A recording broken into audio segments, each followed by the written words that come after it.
Hi everyone, Steve Scott here, and I'd like to make this video as briefly as I can, but it is going to be lengthy, so please, I hope you're patient.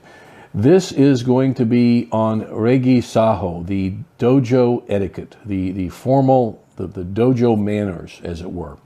And we're going to be exploring the many things that create the dojo atmosphere and the manners and the etiquette we use in our own dojos. And I've done another video on when you're visiting another dojo, the proper etiquette to follow, and people ask me to cut a video like this for your own club, so here we go. Again, these are just based on my own experiences and what I've learned from visiting many other dojos in many other parts of the world, and based on tradition and teaching that I've learned from my senseis and read about. So I've done some research over the years in this, and it's just practice. So I think you can follow all of these. I think you should follow all of these, but there may be some that are not pertinent to you. There may be some other things that I miss here in the video today that actually are pertinent to you. And before I do get started, there's going to be a break in here. We're going to have a little 8 or 9 minute video at some point where the guys in the dojo and I just did a little on-site shoot there, as it were, video shoot. And we're going to show some things about bowing and different parts of the areas wearing the zori, things like that. So we're going to talk about that in that video. But right now, let's get to it. I'm talking too long already. All right. Now what's called the Regi Saho, that's Regi Saho, and it's the customs, it's dojo etiquette. You know, the customs we use in every dojo is probably the good way to put it. Okay, that's different than the dojo kun, K-U-N, it's kun. And a dojo kun is generally, we don't see it a lot in judo, although we call them dojo rules. That's what it means. Dojo kun means dojo rules. And they're a bit different. You could say it's the same thing, you know, but they are a bit different because the dojo kun are generally the aspirations and the general way the students in the dojo should act everywhere, you know. And of course, this is true. You know, if you want good etiquette in the dojo, you want good etiquette outside of the dojo. But so there's a little bit different there. The dojo rules, the dojo kun, as opposed to the general dojo way of acting or the proper usage or customs. I think Regi Saho is more like a custom than a rule. Okay, but they're good rules also as they are. So it's a little bit of a different there. It could be confusing, but a dojo kun is generally like 5 or 6 basic things that everyone should do all the time. Okay, even in the dojo certainly, but all the time. And the Regi Saho is what goes on, how you act, the customs in the dojo itself. So I hope I haven't muddied that water too much, but I may have, but I hope it cleared out to you. So let's look at some basic rules here, some basic customs of the dojo. I'll try to go over them quickly. I'm not going to elaborate a lot on them, but we'll get through them. Show up on time. If you're a student or an instructor, no matter who you are, show up on time. In fact, I always said, 15 minutes early is too late, but show up on time and don't be late. Okay, don't leave early. Okay, don't unless you have permission from the instructor. If you have to, and it happens to all of us, if you have to leave early for whatever particular good reason, clear it with the instructor at the start of practice or before practice that you're going to have to leave, X minutes early. And get his approval. Just let him know, and often it's always granted because it's just the way it is, and life goes on. But always show up on time. Always leave with the group. Never leave early. All right. And when you are on the mat, do all the drills and activities that the rest of the group does.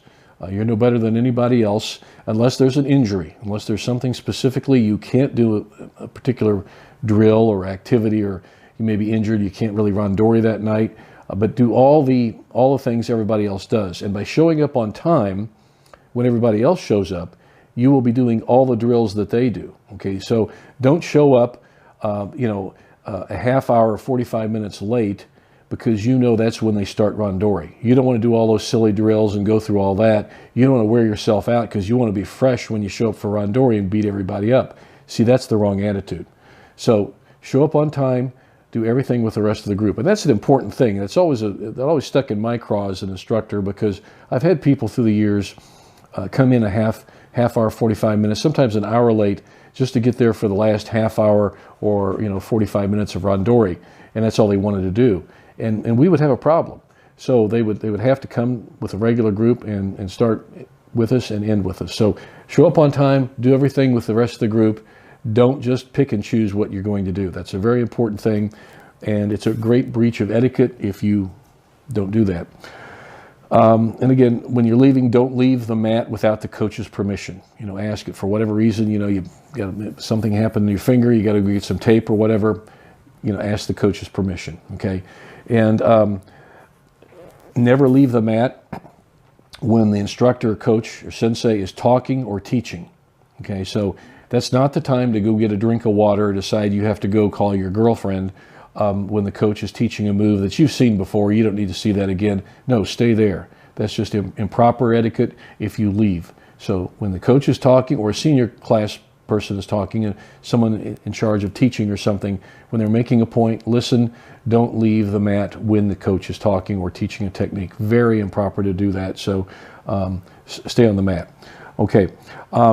Speaking about talking, don't be loud. Don't be disrespectful. Don't use profanity in the dojo. And again, it's a dojo. It's a gym, but it's a dojo with it's a place with a purpose. Remember, dojo is a place of learning. Is a place to learn the way, the philosophy of what we do. It's not just any old gym. Okay, so treat it with respect. That's why we have etiquette.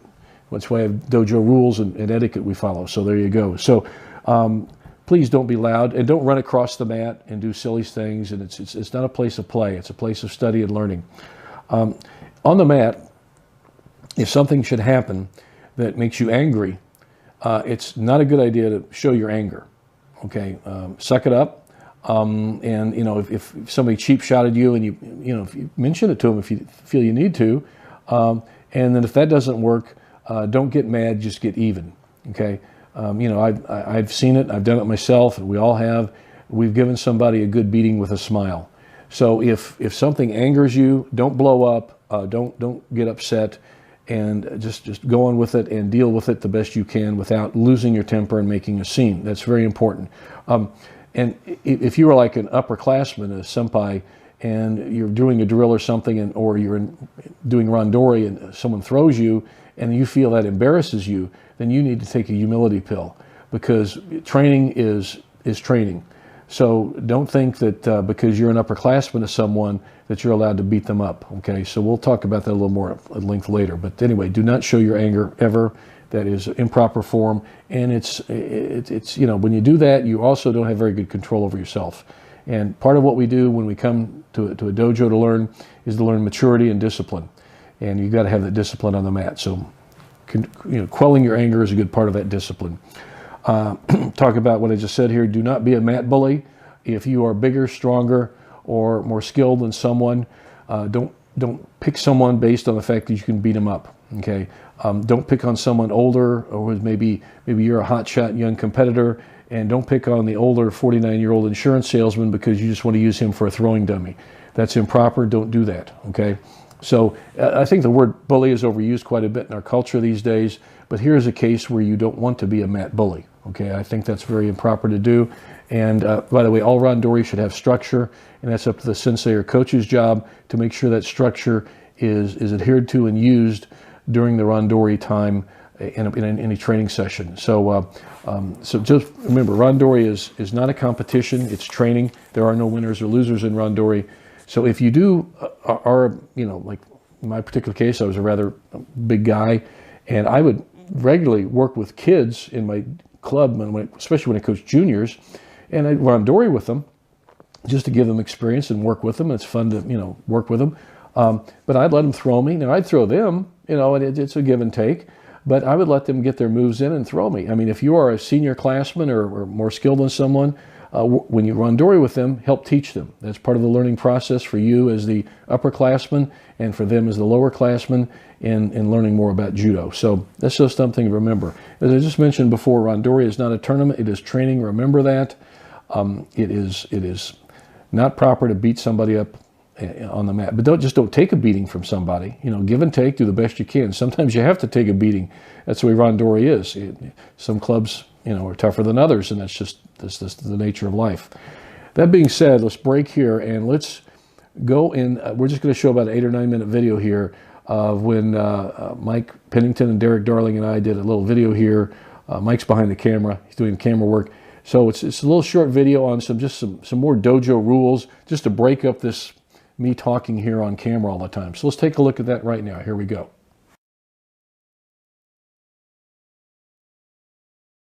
Let's talk about the bowing procedures. Bowing, standing bowing, like this, Ritsure, is just a nice bow like this, and up, hands on the side, and bowing like this, okay? And Zare, down on your left knee, your right knee, sit. And when you're sitting, you want about a couple of hand lengths between your knees, or, you know, fist lengths. And, you know, that's about how far they should be. Hands here like this. And when you bow, don't go slap the mat. One down, the other, bow, and come right back up. Okay, so that's a seated bow.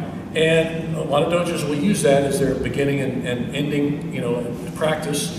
Some don't, some do the standing bow. Okay, so if you do the bowing, you either do the standing bow or the kneeling bow. So that's some basics there. I think everybody who is watching this probably knows this, but let's talk about it. So let's talk about bowing on and off the mat. Okay, so now some people say we don't bow to anything. That may be your club, you know, in your club, that's what you do, that's fine. But generally, in our world, in the world of judo, jiu-jitsu, we will bow on and off the mat, generally in a designated place in each dojo. Okay, so over here at Welcome Mat that we have in our training center, often this is the area here that we'll have. Now, if you notice there's a rug here, as I enter the mat, so I step here, as I enter the mat, I step on the mat, and I bow to the mat, okay? And I proceed on. When I'm done, whatever I'm doing, I want to leave the mat, I'll come over here, I'll turn around, bow, and step off the mat. I don't do this. And walk. Always bow to the mat. Say, well, why is that a big deal? It's just courtesy, that's all. It's just courtesy. Okay? So bowing on and off the mat is a pretty important thing. Okay, so when you enter the dojo area, you're coming into the dojo itself. Sometimes it's just sometimes it's just as you come through the door, bow to the dojo area and come on. That's just courtesy. That's just a common thing you see in probably every judo club in the world, that they bow to the dojo area. So, and some might have some kind of a little barrier here, that here's the reception area, you walk through it, and once you walk through it, say this is the reception area out here, and here's maybe a little barrier, and you would bow at this point, if this is the point where you would enter the dojo itself. And then once you do that, come to the edge of the mat, this is a designated place to come on and off the mat. Just take your zori off, stand on the mat, bow, and proceed. That's basic bowing procedure. There's nothing fancy about it. Again, it's just based on good common courtesy, and especially when you're visiting another dojo, bow all the time. Let's look at the bowing procedure when you're wanting to practice with another person in the dojo, okay? First of all, we just want to randori, or we're just going to practice together. Okay, we'll bow to each other, and then we'll proceed. Okay, after we're done, we bow, shake hands, go to the next partner, whatever it may be, whatever it is. So that's the procedure you do. You know, that's just good sportsmanship. We do it all the way. This is not a bow. Nodding the head, or doing this, or fist bumping, and then go at it. That's not. If you want to do that extra, let's start with a bow, and that's. All over the world we do that. So now, if this were my instructor, or a senior person on the mat, and I had a question to him, or I wanted to get some kind of advice or something, as I come up to him, I would bow. He doesn't need to bow back to me. I would bow to him, and I say, Sensei, I have a question, blah, blah, blah, and thank you very much, Sensei, and then go on about your business, okay? So that's just some common courtesy about bowing. And some people are more strict about it than others. That's not the case. In most places, if you bow and then you do that, that's acceptable. But like Steve said, make sure that you bow first. Yeah, that's the important thing.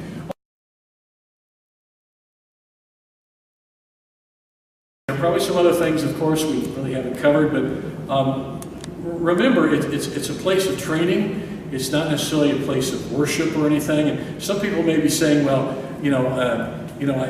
it's against my religion or it's against my beliefs to keep bowing. Think of it this way: it's just good etiquette. It's just good etiquette. Okay. If you shake someone's hand, it's the same thing. It's the same thing. It's just a different cultural context. By the way. Also, Mike, come on up here and get up here. You can see a picture of Dr. Kano here. Okay? And everybody can see this. Just about every dojo in the world has a picture of Dr. Kano. Now, we have a particularly big one, and courtesy of Don Hinchcliffe. But it's a great photo. Just about every dojo in the world has a picture of Kano. And I know a lot of times when I was teaching at community centers, because there were multi-purpose buildings that we didn't have the room devoted just for our practice, I couldn't have a picture of Kano or pretty much anything else on the wall that was related to what we were doing. So if that's the case, that's fine. Some dojos will be very formal, and after they bow into each other, then they'll all turn and all bow Professor Kano as well. Whatever the procedure is in that dojo, if you're visiting, follow it. Okay, and this isn't idolatry or idol worship or anything else. We're paying respect to the man who invented a great gift, and that was Judo. So look at it that way. I think you'll have a good way of looking at it. So.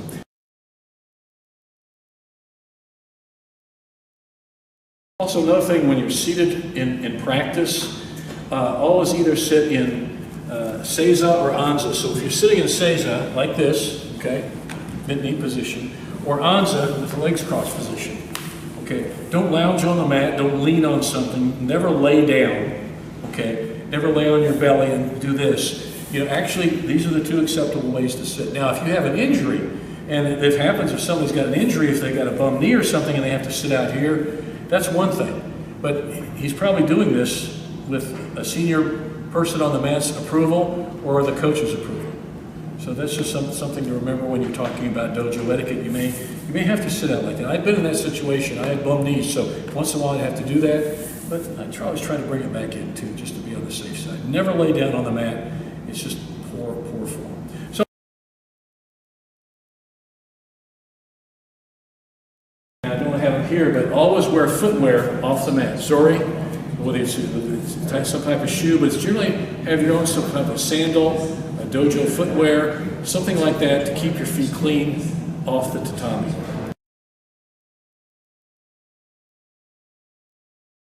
Let's talk about also wearing of the judo gi or the jiu-jitsu gi, whatever you want to call it. Always call it, don't just call it a gi, it's a judo gi or jiu-jitsu gi. Now, often anymore, I think for hygiene, I certainly do it, and with a lot of the guys, a lot of us wear a t-shirt or rash guard under the jacket, okay? And that's perfectly acceptable. Now, we can't do that in competitive situations, obviously.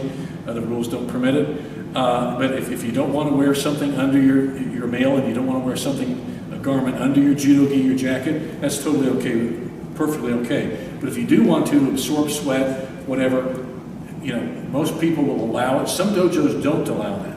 So just keep that in mind. And always remember, when you're wearing your judo gi, you want it nice and clean, keep it nice and neat. Always the left lapel over the right, that goes for males and females. Tie in a square knot with your belt, your obi, and present yourself like this. You don't want to show up dirty or in disheveled judo gi. That's disrespectful to your sensei, to your training partners, and certainly to what we do on the mat. So be as clean and neat as you possibly can. So as you saw in that video, there are just some basic things there about what you should be doing in the dojo. I think I covered the seating and the bowing type things and all that. So that being said, we can go on from there. So let's go on. Okay, no smoking in the dojo. This isn't so pertinent anymore because there are a lot of places, indoors where people don't smoke anymore, at least here in the United States. But even I can remember early on in my career when smoking was allowed in, say, the community centers where I worked or places like that. Somebody comes in with a cigarette, we'd always ask them to put it out. We're breathing that dirty air. I don't want to breathe smoke. So that's enough said on that one. No eating on the mat and no chewing gum while you're practicing. One, for safety of the chewing gum.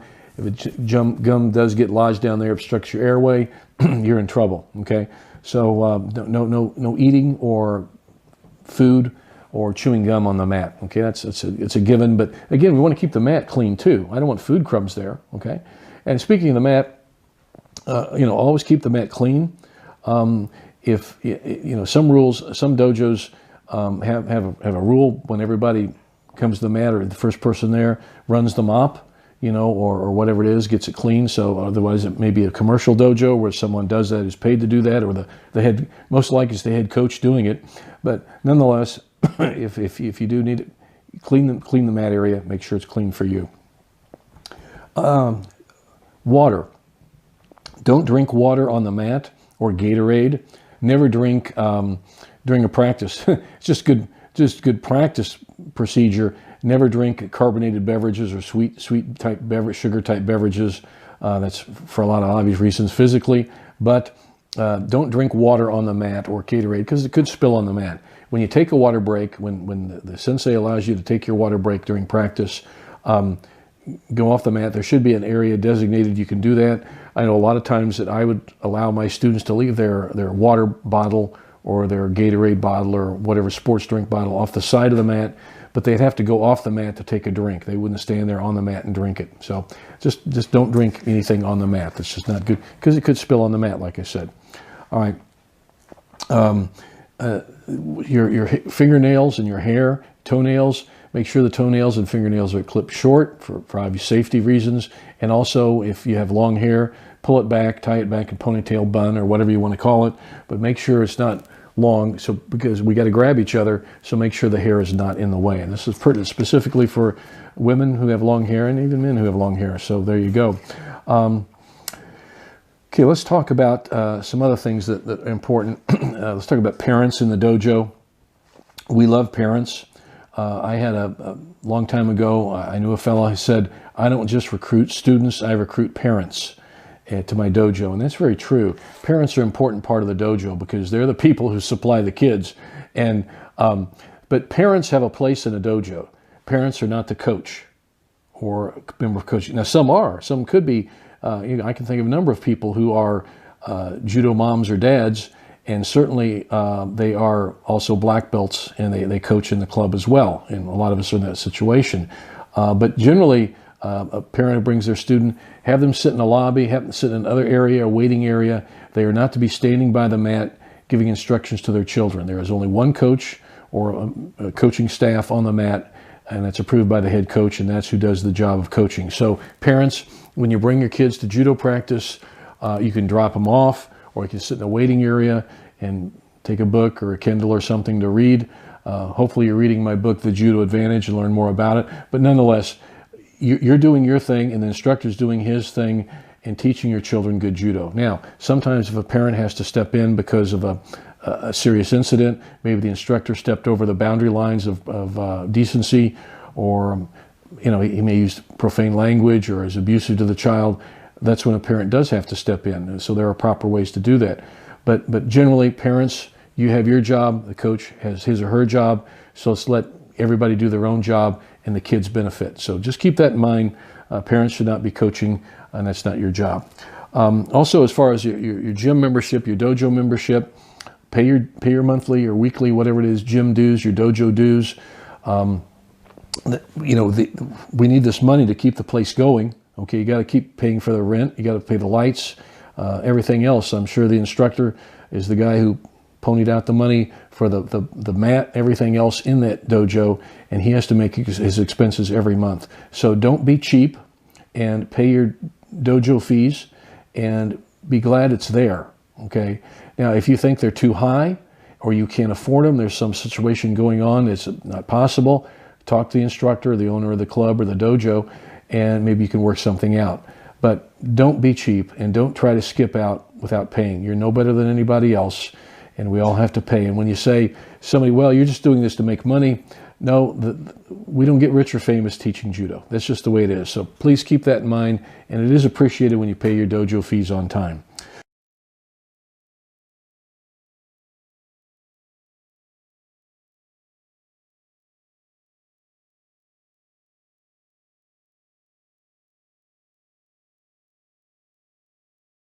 Okay, this is a situation that came up with me for many, many years, and still does for many people. If you are your club is located in a multi-purpose room or a community center or a YMCA, something like that, where it's a public facility, You often have to take the mats out of some type of a storage closet, put them on the floor, clean them, and let everybody practice. And after done, everybody picks up the mats and puts them away in the storage room. That's just common practice in many, many dojos throughout the world. So everybody helps in doing that, okay? Don't expect someone else to do your heavy lifting, literally heavy lifting, okay? Because some of these tatamis can be pretty heavy, and or any type of mat can be pretty heavy. So be part of the team, be part of the group, help take the mats out, put them on the floor. If they need to be cleaned, help clean them, and practice on them. And when you're done, help pick them up. After you bow out, help pick them up and put them back in the storage room. That's just good part of etiquette. It's good part of being a team member, and that's what it's all about. It's helping learn that maturity and discipline we want to, bring along to all of our students, including ourselves. Okay, one last point. Especially if you are visiting another dojo, we've talked about that in a separate. We didn't talk about this, but we talked about if you are the rules of visiting another dojo. But even if you come to a dojo on a regular basis, and you may be practicing at another place that you may like better, don't try to steal people from one dojo to another dojo, or from one program to another program, or from one martial art to another martial art. Okay, when you are at a dojo, you're at that instructor's dojo. It's like being in someone's house. Okay, and when you're in someone's house, you certainly wouldn't want to say behind the instructor's back and to other people in the room, hey, this is a really not very good house, but this house down the street's much better. Go to that one. No, you wouldn't do that. So please be cognizant of this. So when you are in a dojo, don't try to recruit students from that dojo to another dojo. That is very improper form, and it's just a dirty thing to do. So please don't do that. So anyway, these are just some things you can do. The regi saho, the culture, the customs, the dojo customs, and that we have in every dojo. I may have missed a few. You may have some pertinent to you specifically, but I tried to give a good overview of what's going on in a dojo, the customs we use, and to maintain a good, proper dojo and a good place of learning. So thanks for watching.